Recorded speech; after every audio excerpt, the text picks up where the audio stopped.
berdua dan hidup sederhana. Sebut saja kakek dan nenek. Mereka tinggal di gubuk reot di tepi pantai untuk memenuhi kebutuhan hidup sehari-harinya. Kakek bekerja sebagai nelayan. Nenek di rumah mengerjakan pekerjaan rumah. Seperti hari-hari biasa, pagi itu kakek pergi ke laut mencari ikan. Kakek mencari ikan menggunakan jala. Hampir seharian kakek menjala, tetapi kakek belum juga dapat mendapatkan ikan. Hingga akhirnya jala kakek bergerak kencang. Kakek segera mengangkat jalannya. Ternyata kakek mendapat seekor ikan mas kecil. Oke, bersambung. Putri, alangkah terkejutnya ada saat memegang ikan mas terdengar suara layaknya manusia. Suara itu berasal dari mulut ikan mas. Ternyata ikan mas berhasil tangkapan kakek bisa berbicara. Ikan mas meminta tolong kepada kakek untuk dilepas kembali ke laut. Sebagai imbalan, ikan mas akan memenuhi segala permintaan kakek. Akibat rasa kakek, tanpa berpikir panjang kakek langsung melepas ikan mas kembali ke laut tanpa mengajukan permintaan apapun. Oke, sambung. Dengan tenang, taman hampa karena seharian kakek tidak mendapatkan ikan. Tak pelak nenek yang sudah menunggu lama di rumah marah. Nenek bingung karena tidak ada yang bisa dimakan hari itu. Untuk menenangkan hati istrinya, kakek menceritakan pertemuannya dengan ikan mas ajaib yang bisa berbicara layaknya manusia dan berjanji mau memenuhi segala permintaannya. Mendengar cerita kakek, nenek tambah marah karena kakek tidak meminta apapun dari ikan mas. Padahal hidup mereka serba kekurangan, bak cucian lapuk, dan tinggal di gubuk reot. Sambung Amri. Nenek menyuruh kakek kembali ke laut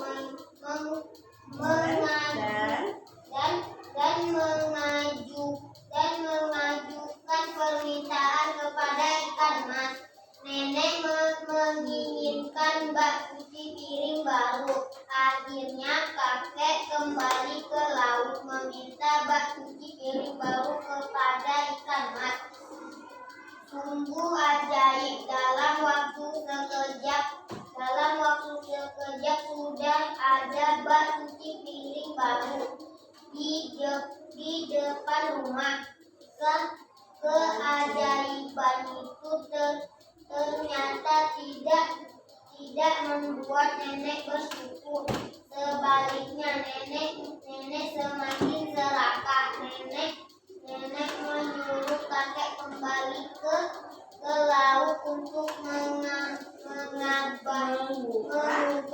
mengubah bubuk reotnya menjadi rumah baru tanpa ada kayu laku. Lalu kayu lakunya kakek pun menuruti keinginan nenek. Kembali ke laut.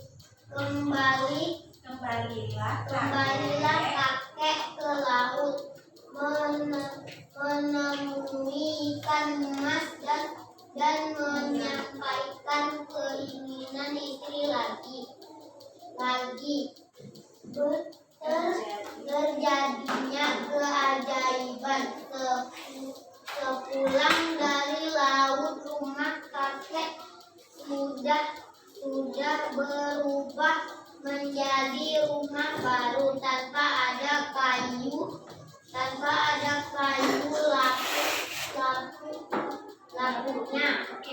Jessica.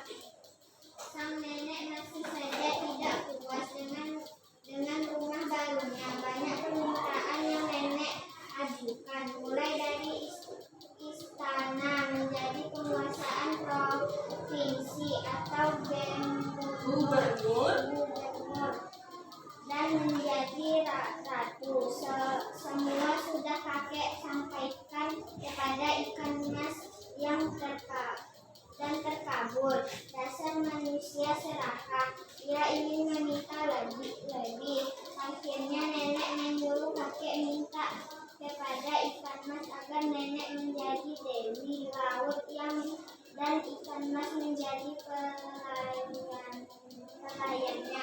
Mendengar permintaan tersebut, ikan mas tidak menjawab apapun dan langsung kembali berenang ke laut. Iya, sambung. Maidah.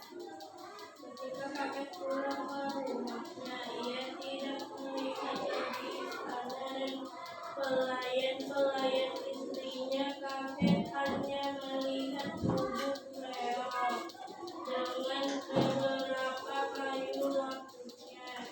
Sementara nenek tampak duduk melamun, memandangi bak kunci yang laku seperti sedia kala. Penyesalan atas keserakahan nenekku tidak punah. Iya. Ceritanya judulnya tentang apa? Ini merupakan cerita apa? Iya, cerita apa? Cerita fiksi. Ya. Siapa saja ya tokoh-tokoh yang ada di dalam cerita tersebut? Nenek, kakek, dan ikan mas. Bagaimana sikap si nenek? Sikap si kakek? Siapa yang bersifat antagonis? Yang protagonis? Hikmah apa yang dapat kita petik dari cerita nelayan dan ikan mas? Apa yang dapat kita pelajari dari cerita nelayan dan ikan mas? Iya, jangan serakah. Karena serakah itu membuat diri kita Menghilang. Iya, betul. Iya. Sikap apakah yang harus kita hindari agar kita bisa bersyukur atas nikmat Tuhan Yang Maha Esa? Serakah, Bersyukur. Sifat apa yang harus kita hindari? Sifat apa yang harus kita hindari? Iya, sifat serakah. Karena sifat serakah itu bukan sifat yang baik yang akan mencelakai diri kita sendiri. Itu membuktikan kalau kita tidak bersyukur atas nikmat Tuhan kepada kita. Ya. Sekarang kuatkan buku tulisnya, kerjakan soal dari 1 sampai ke nomor 5. Ya, kuatkan buku tulisnya. Sekarang buka bukunya halaman 148. Nampak? Bisa dilihat di situ ada gambar orang yang sedang ngapain? Menanam padi. Menanam padi itu pekerjaannya apa ya profesinya? Bertani. Pekerjaan merupakan salah satu bentuk kegiatan ekonomi. Ingatkah kamu apa yang dimaksud dengan kegiatan ekonomi? Ingat? Kegiatan ekonomi adalah semua kegiatan yang dilakukan oleh manusia untuk memenuhi kebutuhan hidupnya. Pada dasarnya manusia bekerja untuk memenuhi kebutuhan hidup. Jadi, pekerjaan merupakan salah satu bentuk kegiatan ekonomi. Orang bekerja untuk memenuhi kebutuhan. Ya, memenuhi kebutuhan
Kelompok terdiri dari berapa orang? 5. Ya.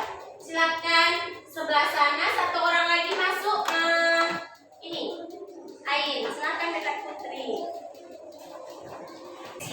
Silakan berdiskusi dengan kelompoknya, menuliskan di belakangnya ini pekerjaan ini menghasilkan barang atau jasa.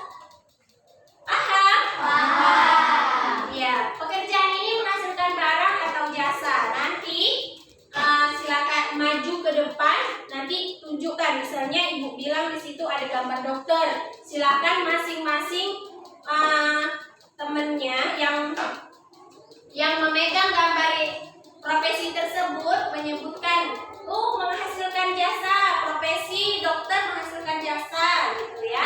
Paham? Paham. Iya, dibagikan gambarnya. Ini boleh dibagi-bagi sama temannya.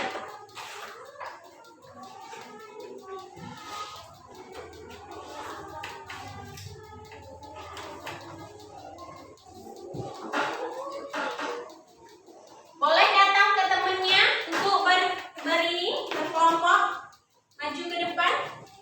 Sini maju ke depan. Di sini hadap kemari. Nah, lihat gambarnya. Ayo, maju. Lihat gambarnya di sini juga boleh. Boleh. Di sini iya boleh. Maju. Bareng-bareng. Udah semua? Ada yang tidak dapat gambar ini? Maju ke sini. Menghasilkan barang. Iya, boleh pakai pensil, pakai pulpen boleh.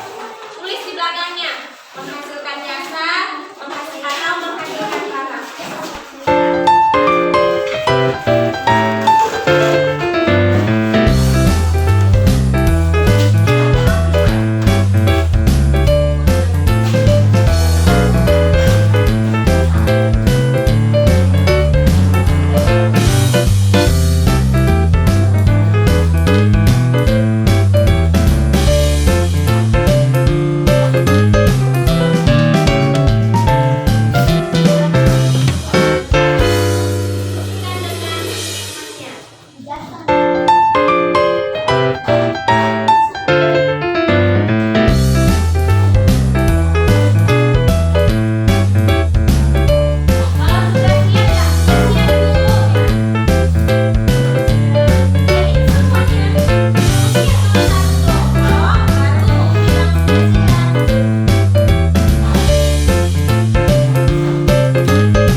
Iya semua.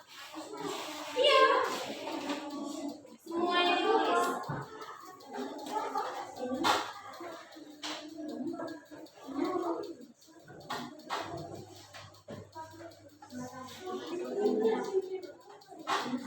Sudah siap?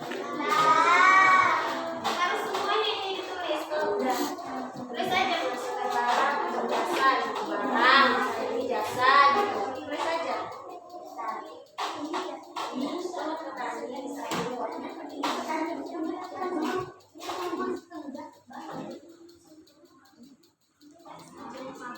Kalau jasa, kalau barang-barang itu aja nulisnya biar lebih singkat ya. Sudah semuanya ditulis, semua gambarnya. Tulis aja menghasilkan barang atau jasa gitu aja, singkat aja.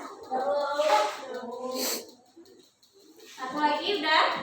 Oke, kita mulai ya. Mulai dari gambar. Siapa yang megang gambar tersebut? tersebut, silakan maju. Yang pegang gambar dokter, silakan maju perwakilan kelompoknya. Ayo dokter. Dokter. Maju, nggak ada yang pegang dokter.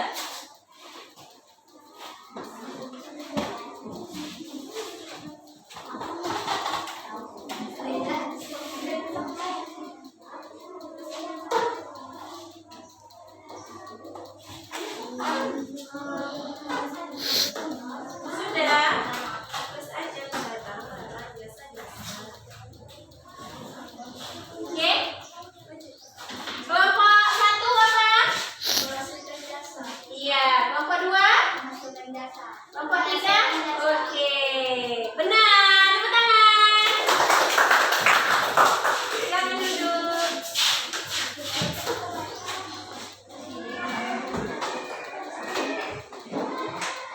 Gambar polisi.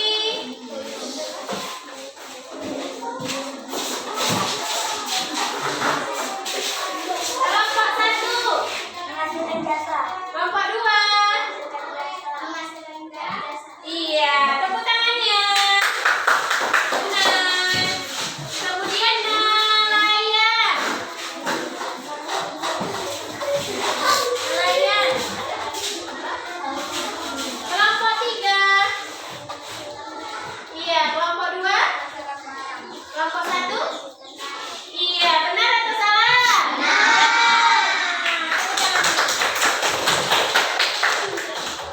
Oke. Sekarang anak-anak kan sudah tahu ini membedakan yang mana pekerjaan yang menghasilkan barang dan yang mana pekerjaan yang menghasilkan jasa. Sekarang silakan buka buku tulisnya, kerjakan halaman 149. Di situ tuliskan pekerjaan yang ditekuni masyarakat, kelompok jenis pekerjaannya, yang mana yang menghasilkan barang dan yang mana yang menghasilkan jasa. Silahkan balik ke bangkunya untuk menuliskan soalnya dan jawaban.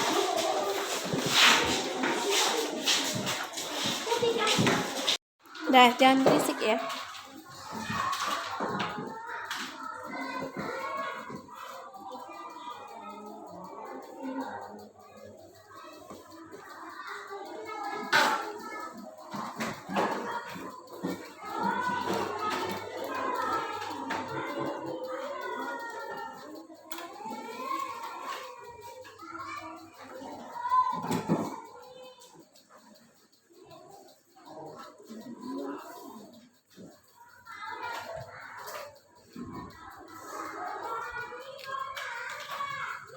Sekian pelajaran kita hari ini. Jadi, apa yang sudah kita pelajari hari ini tentang apa saja? Tentang tokoh, protagonis, dan di dalam cerita puisi apa tadi? Nelayan. Kemudian mengambil hikmah dari cerita puisi nelayan dan ikan mas. Apa hikmahnya? Hal yang baik yang dapat kita pelajari. Jangan bersifat serakah. Harus mensyukuri nikmat yang telah kita dapat. Iya, kita dapat. Kemudian kita sudah mempelajari perbedaan profesi atau pekerjaan yang menghasilkan barang dan pekerjaan yang menghasilkan jasa. Sekarang anak-anak sudah tahu? Sudah.